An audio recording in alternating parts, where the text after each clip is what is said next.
A great clicking of cameras, even the silent kind, but I'm waiting for the lights to go down. Thank you. A very warm welcome to Chatham House, everyone. I'm Bronwyn Maddox, I'm the director. And an extremely warm welcome to Dr. Jaishankar, External Affairs Minister of India, who's going to talk to us about India's rise and role in the world. And he needs, I say this sometimes about our guests, but I will say, but he needs no introduction, but let me just add a few things to the things that you will know about him. One of the, I'm going to say, longest standing foreign ministers around. You've survived longer than many since 2019. And is also a member of the upper house of India's parliament from Gujarat. Was Foreign Secretary from 2015 to 18, Ambassador to the US, to China, Singapore, the Czech Republic, and has also served in other diplomatic assignments in Moscow, Colombo, Budapest, and Tokyo. And I say that because people who have a span of the world are particularly valuable these days. Very, very glad that you have come here to talk about a wide range of things. So I was saying to you upstairs, I want to start with geopolitics and then go on to some things about the British-Indian relationship and then come to some questions about India at the end. Please, everyone, do start thinking of your questions. We're going to chat for about half an hour, and we have a clean hour here. It is, just to make the point, on the record, being recorded and live streamed. And if you want to ask a question and you're in the hall, please do the conventional thing of sticking up your hand, and I will do my very best to come to you. If you're online, welcome again. And if you send in your questions using the Q&A box, I will do my best to pick out them as well. So with that, welcome. Thank you. Let's start with what we can call geopolitics, but that one word is standing for rather a lot these days. What do you make of the first 41 days of the US's new foreign policy? Is it good for India? Is it good for the world? Well, it's interesting. And I think, and some of it, I must say in all honesty, is not surprising. Mm-hmm. If you actually tracked it and assume that most of the time, political leaders at least do much of what they promise to do. They do not always succeed, or they do not always get everything they want. But as a general principle, when people, when political forces or political leaders have an agenda, and particularly if it is one which they have developed over a fairly long period of time and have been very articulate, even passionate about it, then I think much of what we have seen and heard over the last few weeks was to be expected. So I'm a little surprised that people are surprised. Now, that said, is it good for India? In many ways, I would say yes. My Prime Minister was in Washington about 2 weeks ago. I had accompanied him. I was myself there for the presidential inauguration. And when I look at our interests and our expectations of the relationship, I think there's a lot of promise we see there. Conceptually, I think we see a president and an administration which, in our parlance, is moving towards multipolarity. And that is something which suits India. When you say that they are moving towards multipolarity, do you mean accepting or even encouraging there being many poles of power in the world? I think practicing, and by practicing, promoting. Since 1945, one tends to think and talk about the United States as US and the Western world. So it's more like a bloc rather than a nation. I think what is quite clear is the US's own self-perception is now more as a nation and perhaps a little less as a bloc. Not entirely, as one and not the other, but definitely the needle has moved in the direction of a more national personality and a more national analysis of its self-interest. If one looks, at our own relationship politically, to be very honest with you, we've never had any issues with American presidents, at least in recent times. There's no baggage which we carry or burden that the relationship carries. I think from President Trump's perspective, the one big shared enterprise that we have is the Quad. And the Quad is an understanding where everybody pays their fair share. So there's no spat about who's paying for whom. There are no free riders in Quad. So that's a good model for which works, which was restarted during President Trump's first term. And if I were to look at some of the big priorities of this president, many of them actually work for us. He seems to be, for example, committed to keeping energy prices reasonably affordable and stable. We welcome that. He is putting a lot of emphasis on tech, on the development of tech, on the use of tech as a game changer in global politics. I think that offers a lot of possibilities, for us. He appears open to connectivity initiatives of a certain collaborative nature. We have deep interest in that. So I would say, and of course, he has a certain view of trade, as you may have noticed. I was sitting here thinking we've got this far without mentioning trade or indeed tariffs, and I was wondering where you thought India would come out of this great tariffs exercise. I was coming there with Babette. Good. I'm just making sure we get that. We had a very open conversation about it, and the result of that conversation was that we agreed on the need for a bilateral trade agreement. And our trade minister, in fact, is there in Washington doing exactly that right now. I was thinking as you were talking, the piece in the Financial Times by Martin Wolf this week saying the West is over.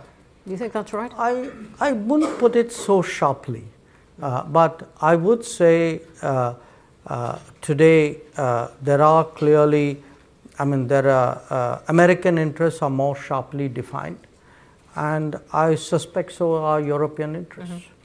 I'm not sure where exactly Britain is, probably non-aligned between the two, but it's very clear. It's possible that it has not yet sharply defined its interests, yes. but we might come on to Britain in a moment. But just staying with this picture, I would love to hear more about where India is going to position itself. Multipolarity, as you said. There is China. We still don't know exactly what the US might choose to do with China. It's clearly bringing Russia a bit more in from the cold. Where is India going to put itself in this position? Vis-a-vis the US or vis-a-vis US and China, yes. All this is shifting. Look, our endeavor, at least for the last decade, has been to try to see if we can actually develop all the big relationships in a way, and the non-big relationships as well. In parallel, we understand that each one of them is different. Sometimes the issues are different. I'm not saying that it means being equidistant or behaving the same with everyone. I think in each case, it has to be customized, it has to be assessed. And then you look at, what are the advantages and what are the challenges and what are the benefits and what are the risks, and you arrive at a certain position or equilibrium. And if we can do that successfully with all the major powers and groupings, that actually puts you in a much better position in a world which we could see was heading towards multipolarity. So it's, I mean, think of it really as, in a sense, from what used to be said was a very bipolar world, which wasn't entirely true, and then a unipolar, which also wasn't entirely true. But today, if you have many more centers of decision making, many more sources of influence, many more discussions with multiple players to really address any solution or any situation, I think that's the kind of world, and I think the country which has the maximum flexibility and the least problems is obviously better off in that world, and that's our endeavor. That's a really interesting point. I remember you saying on the platform at the Munich Security Conference, not this year, the big J.D. Vance year, but last year, you were on the platform with Antony Blinken, which seems a long time ago. And you were saying, well, look, we're going to trade with Russia to some extent, oil and some military support, and we'll trade with you. And he looked, meaning the US, and he looked startled at that. But that is the kind of flexibility you're talking about. No, I don't think, to be fair to him, I don't think he was startled. I mean, by that time, we'd been doing it for some time. Yes. Maybe not surprised, but still, I'm going to stick with startled for the directness of your position. You know, look, we've always been very honest about it. We've been honest about it, and I must say, even in 2022, we had discussed it at some length with the American administration, and I say this to their credit. They were also quite understanding about it, because you know, one issue which has been in a sense distorted, the whole energy trade. The fact is that after 2022, you did not want the Ukraine conflict to trigger a global energy crisis. We did not want to see global inflation, and which meant that somebody had to buy Russian oil if the oil markets had to be kept at a reasonable price. So I think there was an understanding about the need for that, and in fact, I remind people, you know, that was one of the reasons why there was a very conscious decision not to, you know, mix that trade with sanctions. So I think people have been very sober and very, I would say, sensible about insulating the global economy from that particular aspect. So we've been very, you know, honest about it, because I would rather tell our partners and the rest of the world up front what we are doing. I see no reason why we should be, you know, less than direct in any way. What about the BRICS? What would India like the BRICS to be? Economic grouping or ideological one? What's the value of it going to be? You know, look, it's hard to put a label on it, and we all like putting labels. I mean, that's what we do for a profession. I mean, that's why you have, you do what you do and I do what I do. But some things are not so easily defined, and BRICS is one, for this reason. I can't say that it's, you know, I couldn't put an ideological label on it, in the sense, if you look at the BRICS members, even the original members, we are a very diverse group.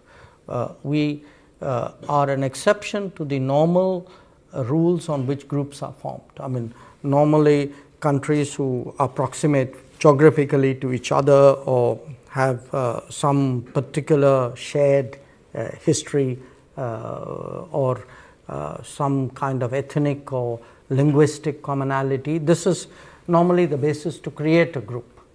Now, BRICS defies all those assumptions. So So it's not like the Commonwealth, it's not like the NATO, it's not like the G7.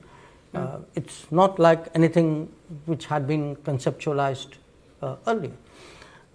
What it had, I mean, if I were to really look at what brought BRICS countries together, it was a sense among very major powers that they were not getting their due place or due share of global conversations and decision making, and they would be better off if they came together and then, shall I say, sent a collective message. So that is how BRICS started, and since then I think clearly they must be doing something right if so many countries want to join BRICS, and so many countries actually have joined BRICS. So we've had an expansion from the original 4. South Africa joined, and then it has become a double-digit membership in Joburg in 23, and in 24 last year in Kazan we also added dialogue partners, the concept of dialogue partners. So the group has grown. Yes, we do discuss economic issues. We also discuss political issues. It's not like we don't. So I wouldn't straitjacket it. I wouldn't. It's, as I said, it's hard to find a single adjective which would do BRICS justice. Do you see a role for India in acting as an intermediary in any of these current conflicts? I'm thinking of the role that Saudi Arabia has taken on in at least bringing the US and Russians together in Riyadh. India has been carefully not committed itself on Ukraine, but do you see a role for India in this? I'm not sure. I'm not sure. I'll only tell you what we have been doing so far. It will be hard for me to predict what could happen in the future. We have been one of the few countries who have been regularly talking to both Moscow and Kiev at various levels. My Prime Minister has been talking to President Putin and to President Zelensky. We have met with the presidents, the ministers, the national security advisors, the defense ministers. So, at various points of time, if there was a moment or an occasion when our weighing in was useful, we have tried to do that. Mostly, it has been very specific. For example, in the summer of 2022. At that time, the Black Sea grain corridor was sought to be constructed, and there were some hesitations in Russia. So a few other countries approached us to, including Turkey, which had the lead, to press the Russians on that. We did that. When the Zaporizhzhia nuclear plant came under firing, we actually were approached by the Ukrainians to pass messages on to the Russians, which we did, and they had something to say, which we communicated back. We worked a little bit with Mr. Grossi in IAEA on that. So wherever there's been a sense that, okay, India can do something, somebody has come to us and said, would you be willing to do that? We've always been open-minded about it. To the extent we proffered advice, we have largely done that in the privacy of a room. We have spoken our mind to both countries, both leaders. Our view has been that they need to do direct negotiations. That's been our consistent position. We have never advised them what should be the format and what should be the terms of the negotiations. That is their business. But if, and I would say this, every time we've had a significant and useful conversation with either of them, we have taken the approval of President Putin to share this with the Ukrainians and President Zelensky to share it with the Russians. So we have kept that going. But beyond that, as I said, we have never, it's never been up, we haven't done a peace plan or, put out a particular view. We don't think that is appropriate. I think this is an issue where the parties involved have to decide for themselves. And we also understand the stakes that Europe has in this matter. We understand the interest which the United States has in this matter. We hear it from the Russians that they too feel that there are other parties to be engaged. So I think we have done whatever was the right thing to do in the most helpful manner, and will continue to do that. Let's come on to the relationship with the UK. You saw the Prime Minister yesterday. I believe you're going to Belfast and Manchester tomorrow. You've seen David Lammy today. Is that right? Yes, yep. I saw. I was with him yesterday as well. Lots of David Lammy. Right. Where does this stand? And let's start with the free trade agreement. I was in fact, the last time I saw you in your office in Delhi 18 months ago, and there was a great buzz around, was there going to be signing of the deal then? Would Rishi Sunak come over? Could he tuck in the cricket as well? There's a whole fuss around it. Then 18 months goes on. Is it intellectual property on pharmaceuticals? Is it visas again? Where is this? I think some progress has been made in the negotiations. I mean, first of all, let's understand this is a negotiation. And negotiations, and it's a serious negotiation, because when you do an FTA, you're really locking in your country into a long-term arrangement with another partner. So you don't do that in a hurry, you don't necessarily, you don't do that frivolously. So there is a lot of homework, there are a lot of forward projections made of what are the benefits and what are the costs. So it's a fairly complicated process. It's not just like going to a shop and buying something. So given the complexity, to me, it's natural that it would take time. We were discussing upstairs how this can burn up decades of people's lives. I'm not sure I think it should take decades. I mean, with the EU, we are into our third decade. It's not experience I recommend to anybody else. But we would like to accelerate this. I got a clear message. I also met Secretary Reynolds. So I think from Prime Minister Starmer, from Foreign Secretary Lammy, from Secretary Reynolds, I got a consistent message from all of them that the British side is also interested in moving it forward. We had a round last month in February in Delhi when Secretary Reynolds was there. We remain in touch. I had a few points to convey on behalf of my concerned colleagues as well. So I am cautiously optimistic that it will, the pace will quicken. Hard to say when it would come to head, but I certainly, would hope that it doesn't take that long. And in the broader relationship with the UK, how do you see that changing? Well, look, if we actually do conclude the FTA, which I'm optimistic about, I think it will have not just an economic or a trade impact. I think it would have a larger relationship impact. I think people will see many more, they would be encouraged to explore a lot of other possibilities. And there are possibilities. I mean, I give you an example. We've had a British university actually open a campus in India. Now, that's a big deal. It's a big deal because when we have a few successful cases, these numbers would grow.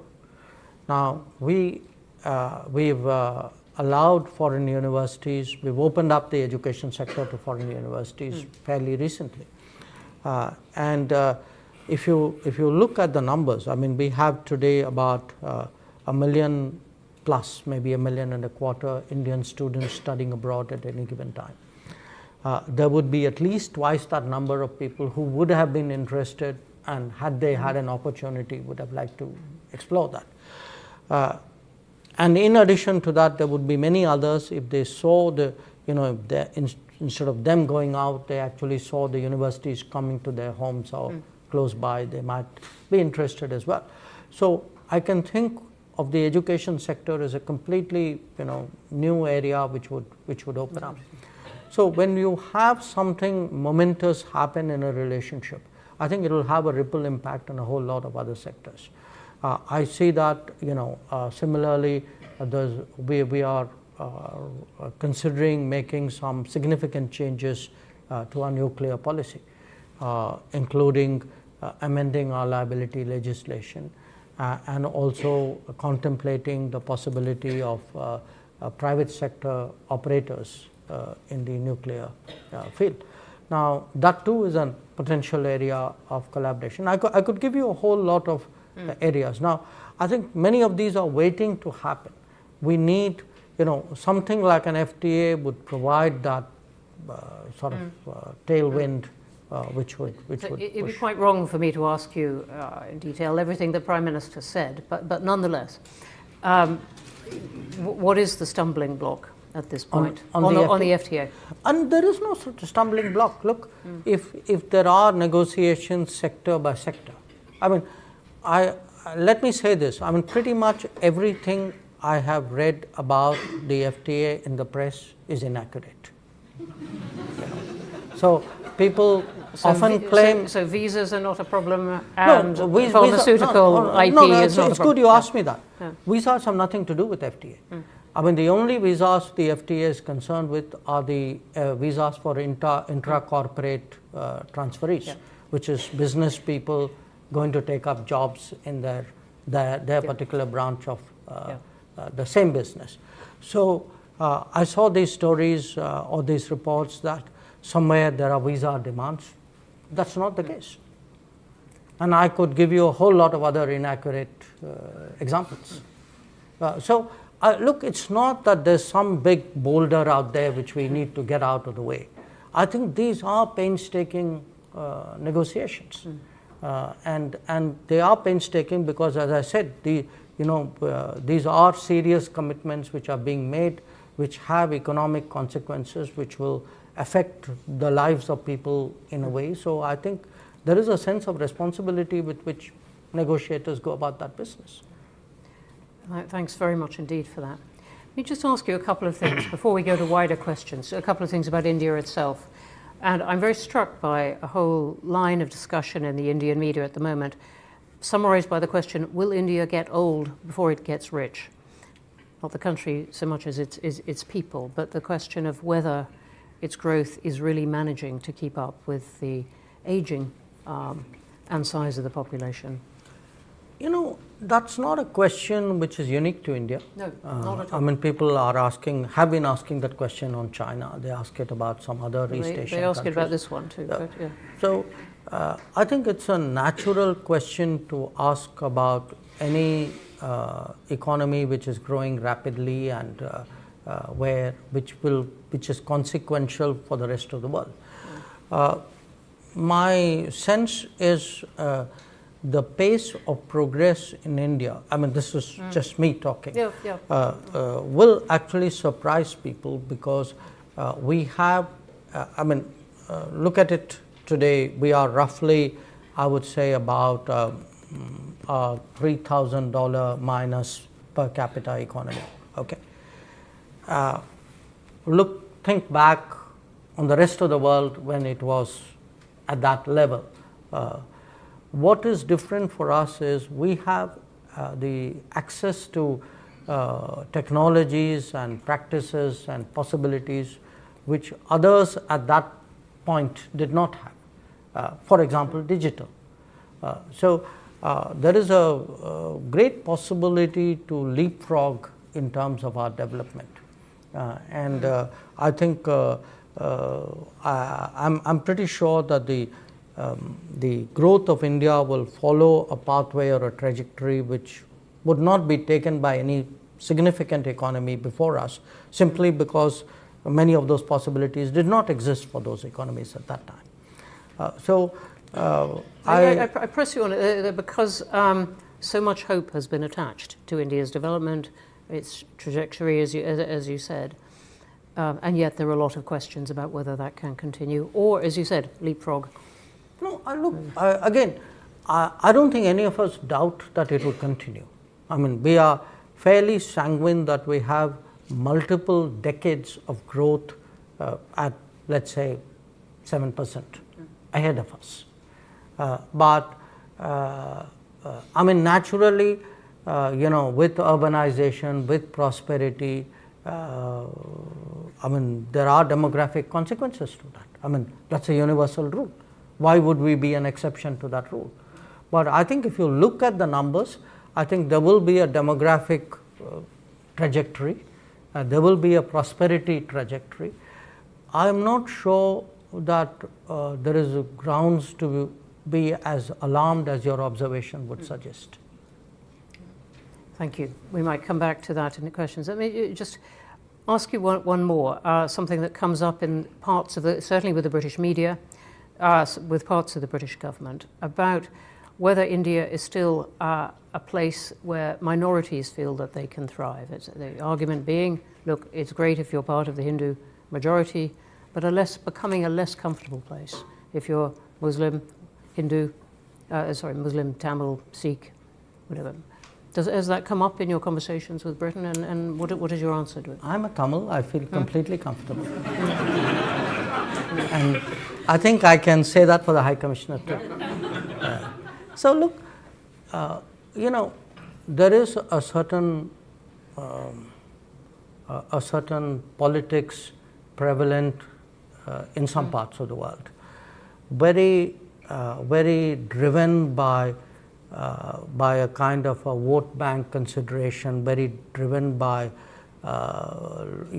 creating identity lobbies, actually pandering to them, stoking a certain attitude, and we don't think actually that's very healthy politics. So if the idea of good politics is all about how do I look after, cater to minority demands, I think to me good politics is actually about treating your citizens equally.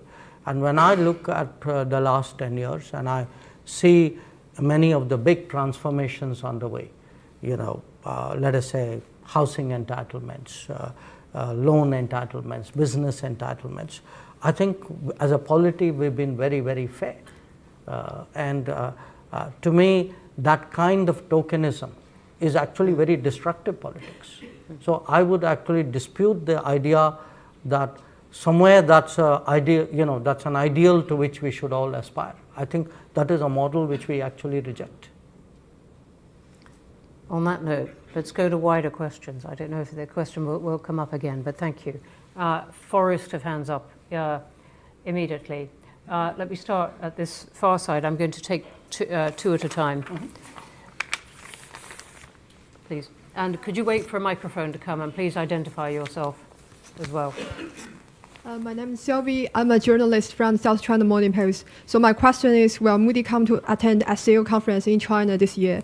And also, currently there's no direct flights between China and India. It's very difficult to get visa. And also, China and India are having very few journalists in the ground in each other's country. And how and when will those issues be resolved? This is about direct travel. Right. Do you want to answer that one? Let me just sum up that question. You asked me on flights, on visas, right, and journalists, and journalists, and also SCO. And would I be there for the SCO? Modi, also you. Prime Minister Modi. Oh, okay. All right, got it. Thank you. Okay, could I take one more? Yes, go in the middle. Yep, you. Thank you. Sachin Ravikumar with Reuters.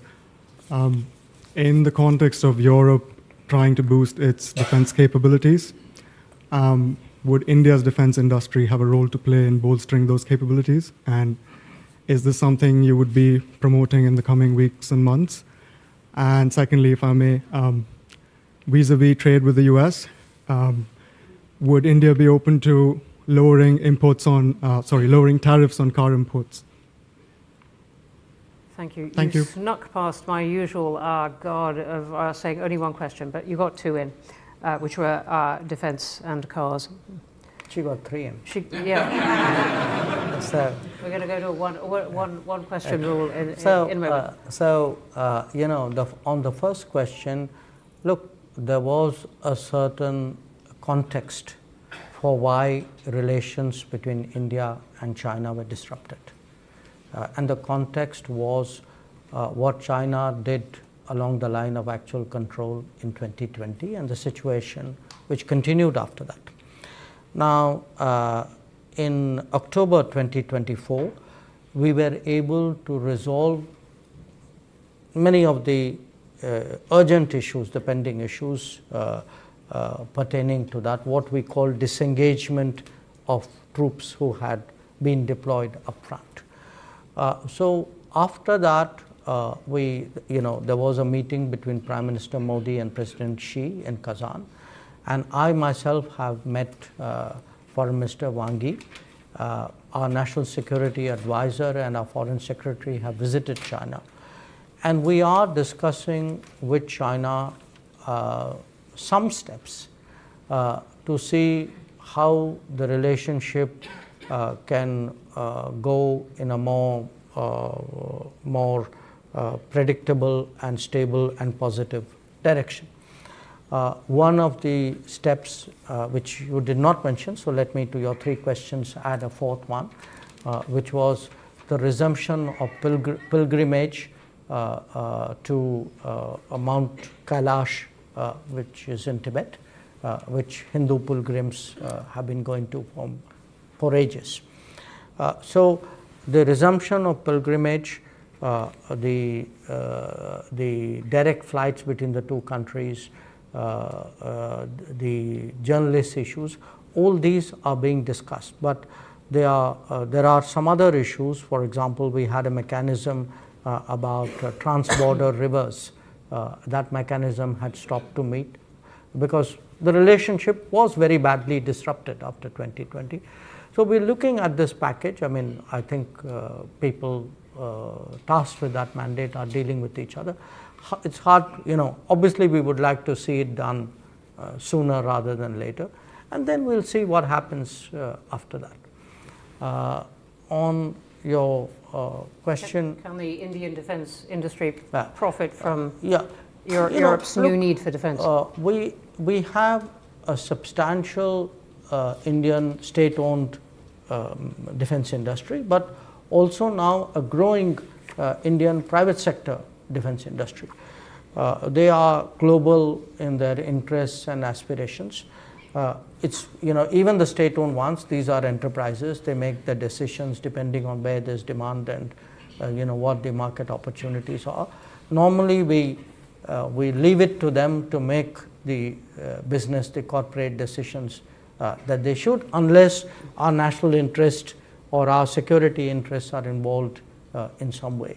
So I think if some of them wish to,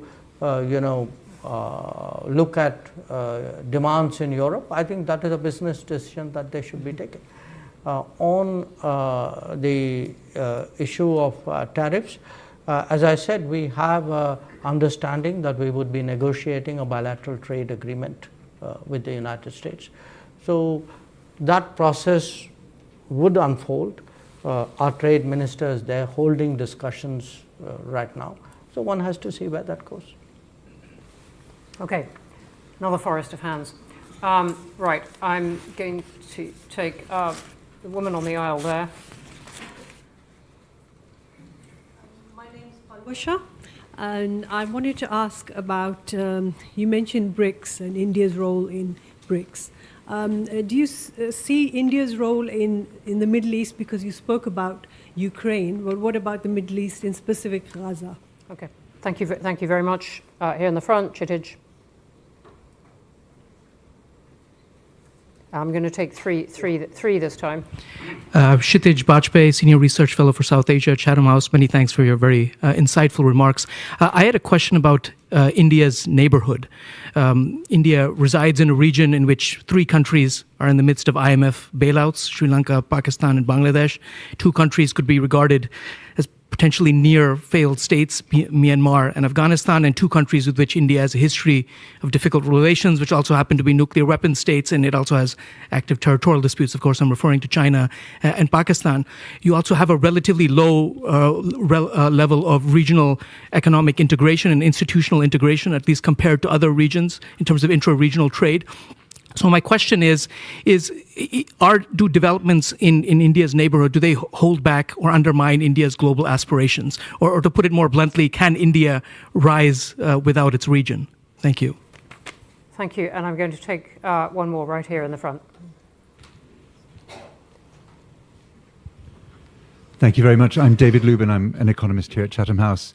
I wonder if you could comment on India's aspirations for the internationalization of the rupee, or more generally, whether you and the Indian government have a problem with dollar dominance in the international monetary system. Great, thank you. We have the Middle East, Gaza. We have whether India can rise without its neighborhood, without relations with its neighborhood, and the internationalization of the rupee.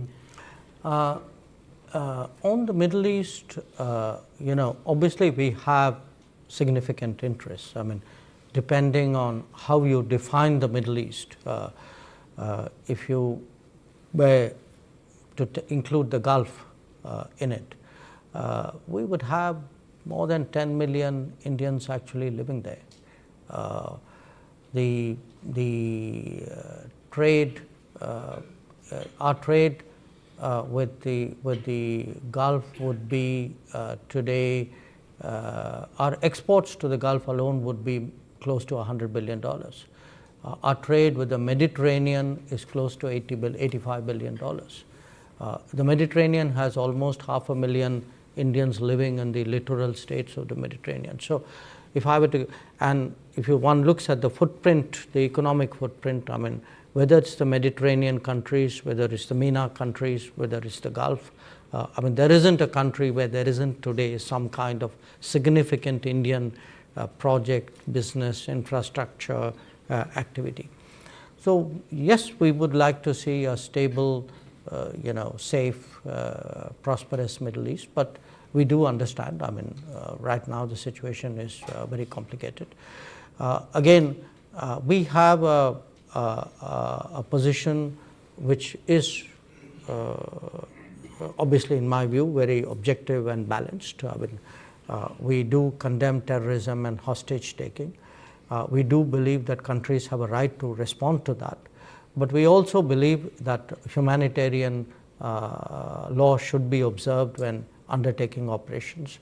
We do think there's an urgent need to get relief and rehabilitation done in Gaza, and we strongly advocate for a 2-state solution. So we have I would say a broad spectrum but consistent and, in our view, an objective position about it. Again, if there is and Indian peacekeepers, by the way, are deployed today both in Lebanon and in Golan Heights. So if there is some way or something we should be doing, we are open to looking at it. We have been engaging, pretty much all the players: Israel, Egypt, Jordan, Lebanon, Saudi Arabia, the Gulf countries, on that. So, but our sense right now is really it's largely the countries in the region who have the initiative and the United States. So if there are countries who have that initiative and doing something, it's good that they are doing something. So but our interests are that there's some kind of lasting solution found to the crisis. On your question, Kshitij, about the neighborhood, again, there are a lot of things happening on the ground. This may or may not fit into a theoretical construct. For example, if one looks at connectivity, and by connectivity I'm talking here of roads, of waterways, of electricity grid connections, of fuel supplies, of movement of people. In fact, the last 10 years has seen an extraordinary pickup that whether it's Bangladesh, whether it's Nepal, even Myanmar, that every one of these countries today in some form, compared to where they were 5 or 10 years ago, are either importing or exporting more energy, are trading more, are seeing a much greater flow of wagons, buses, people, you name it, much more goods transiting through countries or to countries. So in many ways, actually, on the ground, the real economy is experiencing a very, very profound change. Now, in terms of regionalization, perhaps in a sort of a conceptual way, it may not be that visible, but then do bear in mind when Sri Lanka had a very serious financial crisis, while the rest of the world largely sat on its hands, we actually came forward with a package of more than $4 billion, which was almost twice the size of the IMF package. So, and if you go rewind a bit and go look even at the COVID, between that region, like any other region, has had a COVID crisis, it's had a Ukraine crisis fallout. There have been issues coming out of the global economy because it relates to your question about availability of dollar, trade issues, liquidity crisis. We've actually stepped forward for pretty much every neighboring country, whether it was supply of vaccines, whether it was supply of food grains, whether supply of fertilizers, supply of fuel, and as I said, in Sri Lanka, actually a huge economic package. So we do see today a regional responsibility. We do believe that our neighbors must do well, and that their prosperity and our prosperity are linked, and we think our own growth could be a lifting tide, is a lifting tide for the rest of them. But while we are a larger economy and by and large we are generous and non-reciprocal, we have interests like any nation. So we also expect our neighbors to recognize that and to cater to our sensitivities as well. So I'm not saying that it has to be an equal give and take, but there are gives and takes. And I think just like we have a responsibility to our neighbors, I think our neighbors also have a responsibility to us. The third question, the rupee. Internationalization of the rupee. We are clearly promoting the internationalization of the rupee for the very simple reason that we are actually promoting the globalization of India. There are more Indians who travel out. There are more Indians who live abroad. India's trade, India's investments, India's tourists have all grown. So along with that, the practice of using rupee will also grow. So in many cases, for example, we have established mechanisms for cashless payments between India and some other country.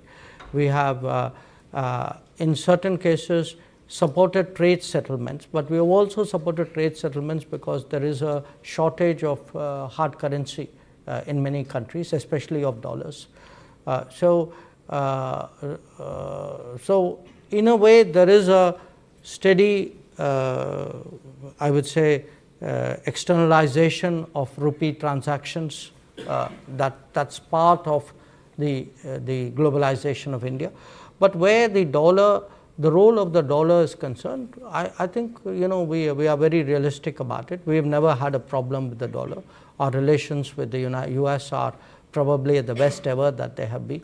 So we have absolutely no interest in undermining the dollar at all. On the contrary, I think a lot of the problems in our region is the lack of the availability of dollars. So I would say many countries want to see more dollar, not less.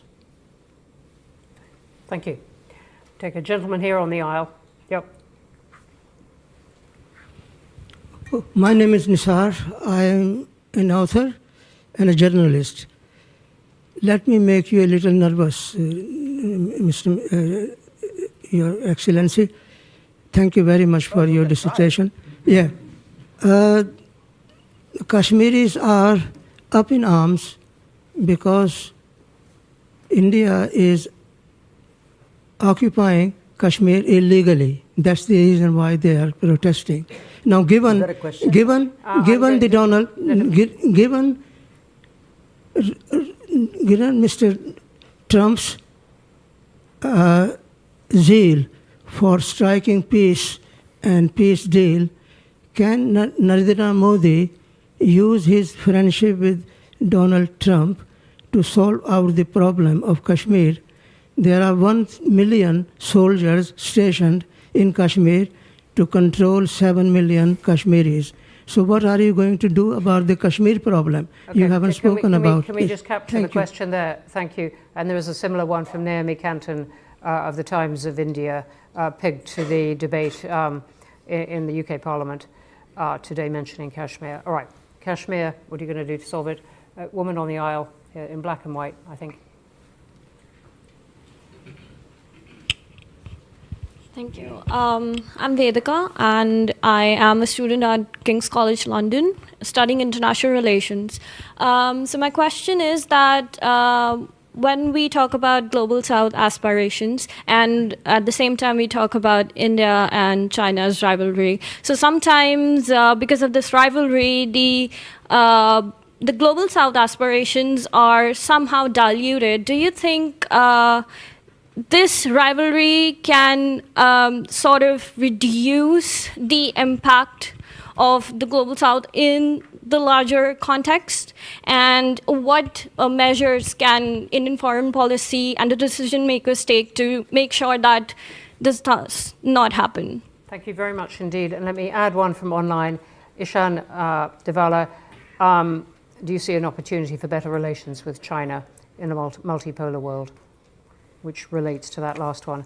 Everyone online, you're asking terrific questions, but they're really long. They look a bit like essays. Really good points. That was a nice short one. We have Kashmir. What are you going to do to solve it? We have Global South losing impact or not, diluted impact or not. And we have détente, the word used with China.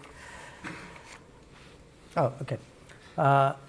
Look, on Kashmir, actually we have done, I think, a good job solving most of it. I think removing Article 370 was step number one. Then restoring growth and economic activity and social justice in Kashmir was step number 2. Holding elections, which were done with a very high turnout, was step number 3. I think the part we are waiting for is the return of the stolen part of Kashmir, which is on the under illegal Pakistani occupation. When that's done, I assure you, Kashmir solved. The second question, Global South. You know, look, there are different ways of looking at it, and I give you a perspective. What do countries in Global South largely want? They want more options. They want more experiences to compare, relatable experiences. They would like to get into relationships which actually help them build their society on a sustainable basis. So forget India, China for a moment. I think what is happening and is that much of the Global South in the previous decades had very limited options. You know, they either had Western options, they had multilateral development banks, which were in a way associated with it. Within the Western options, they had maybe some subsets out there. Then at some point, they had Soviet/Russian options. Then you had a set of China options. Now today, if there are Indian options, I would argue that actually it's better for the Global South. It's not worse, because they now have many more possibilities to choose from. They will be in a position to evaluate which of these options and which of these relationships somewhere fit into their growth aspirations. And I can certainly say, where India is concerned, we have today projects in almost 80 countries of the Global South. We have delivered actually about 600 significant projects in the last many years. And I do think that by doing so, I mean, obviously the partner country is benefited, but it also strengthens the hands of the partner country in dealing with other relationships. So I would not put this negatively at all. In fact, just like I say for India's positioning, a multipolar world is helpful, I think for Global South as well, I think a multipolar world is helpful, and it actually increases their negotiating ability. The last question, what kind of China. Relationship we want with China. Look, we actually have, by any standards, a very, very unique relationship. I mean, first of all, we are the only 2 billion plus populated countries in the world. We have, both of us, a very long history. We've had the ups and downs in our history. You have today both countries on an upward trajectory. And here's the challenge. And it so happens we are actually direct neighbors. So the challenge is this, that when any country rises, its balances with the world and with its neighbors obviously change. Now, when two countries of this size, this history, this complexity, this consequence rise broadly in parallel, and obviously they have an interplay with each other, I think the issue is how do you create stable equilibriums and then transition into the next set of equilibriums or next phase of equilibriums. And we want a stable relationship, but we want a relationship where our interests are respected, where our sensitivities are recognized, where it works for both of us. So I think that is really been the challenge in the relationship. And obviously, for us, because of the border, for us, the management of the border, the assumption for the last 40 years has been that there must be peace and tranquility in the border areas if the relationship is to grow. If the border is unstable or is not peaceful or is not tranquil, obviously it will have consequences on the growth and direction of the relationship. Mm-hmm. Okay, let's just squeeze in a few more hands than ever. All right, I'm going to the gentleman right in the middle who's been very patient. Anis Nasser, retired banker. Dr. Jaishankar, one huge question for you. A lot of talk has been emanating from BRICS group to replace dollar and have its own payment system. Do you think, in view of fast-changing demographic in respect of politics and economics, is this likely to happen in the next 5-10 years? Thank you very much. I'm going to go to Ashish Goyal right on the aisle here. Ashish, if you can wait for a microphone to come to you, which is coming now. Have you got it? Brilliant. Thank you. Thank you, Dr. Jaishankar, for your thoughts. I'm Ashish Goyal. I'm a global macro investor. I'm going to continue on this dollar theme, actually, because you spoke about the idea of multipolarity being a good thing, and that's where we are headed towards. So why not multipolarity of the dollar, as in the sense currencies across the world, payment systems across the world? And just one perspective is that if the US did not have the dollar reserve status, by now you would have trashed the currency, because look at the fiscal deficit, look at their external deficit, all of that. So I understand that that's been the stable guiding force for the last 80 years. But I think going forward, India needs to prepare itself for a multipolar world, even in the dollar settlement system or the currency system in the world. So would love to hear your thoughts on that. Thank you. Okay, there's those two. And then I'm going to just take a different tack, because there really are quite a lot online about human rights. I'm going to say from Hamad Safraz saying, and speaking for many here online, India has positioned itself as the world's largest democracy, but concerns about its human rights record have been growing. The statement, how does India plan to address this issue? Does it acknowledge any shortcomings? And there are various others in that line, Shahid Ahmed as well. There is a cluster. So we have dollar and we have human rights. I could take a few more. I could take a few more. Okay. Because my answers would be pretty short on both. You don't know what I might then say. I will take this gentleman on the aisle then. Hello, I'm Bhanu Pranav and I'm studying theoretical physics in King's College London. So my question is in that direction, in education and especially in the pure sciences. I've always aspired to be back home but receive international level education. So what are your thoughts on us reaching out into the world more accessibly and India becoming a center for global level research, especially in the pure sciences? Okay, let's take those. No, because we need to stop at 7. Thank you for your generosity, but we actually in respect of the. So we can close with this, right? With these batch, Yeah, yes. okay. Yes. Look, I take the two dollar questions together. As I said, first of all, I don't think there's any policy on our part to replace the dollar.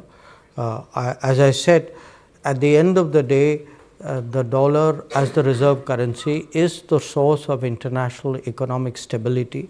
And right now, what we want in the world is more economic stability, not less. Now, obviously, there are. I would also say, in all honesty, I don't think there's a unified BRICS position on this. I think BRICS members, and now that we have more members, have very diverse positions on this matter. So the suggestion or the assumption that somewhere there's a united BRICS position against the dollar, I think is not borne out by facts. And to me, it's kind of deterministic that if there is multipolarity has to translate itself into a currency multipolarity. It doesn't have to. Again, even when I was explaining multipolarity, my point was that if there are multiple players, it's not that India's relationship with each player is the same. There are different considerations in each relationship. For us right now, we think that the United States, as really in many ways, clearly the largest economy in the world, in many ways the almost the fulcrum or the key player in the global international architecture. Our own relationship is growing. It's very positive. We do believe today that working with the United States and strengthening the international financial system, economic system, is actually what should be the priority. So I think that both a strategic assessment as well as our sense of what is required today by the international economy will really guide our thinking on this matter. On the human rights concerns, look, I think a lot of this is political. It is political because we've. Political is not necessarily a bad word. It is how people express their desires for their country. No. Allow me to complete. We have been, for political reasons, at the receiving end of a lot of I would say expressions and sometimes even campaigns on human rights. We listen to it. If we're not perfect, nobody is perfect. There can be situations which require redressal and remedy. But I would actually argue that if one looks around the world, to be very honest, I think we have a very strong human rights record. We as a as a democracy, as a credible democracy where people still have faith, and in fact growing faith in that democracy, where actually representation has broadened in every conceivable way over the last many decades, where the state has been very fair in terms of treatment of its citizens. I think any sort of sweeping concern on human rights is really misplaced. I don't see justification for it at all. And the last question on global level research. Today there is a big sort of spurt, I would say, in the innovation culture, in the startup culture in India. We also have a lot of global capability centers. In fact, I think about 40% of them globally are actually located in India. My sense is in the coming, say, 5 years, I actually expect to see both at an enterprise level as well as in terms of our own entrepreneurial tendency. I expect to see a much more energetic innovation and research culture. I mean, this is quite apart from what the government is doing. I mean, we have set up a National Research Foundation. There is a much greater push for various enterprises and agencies to invest more in research.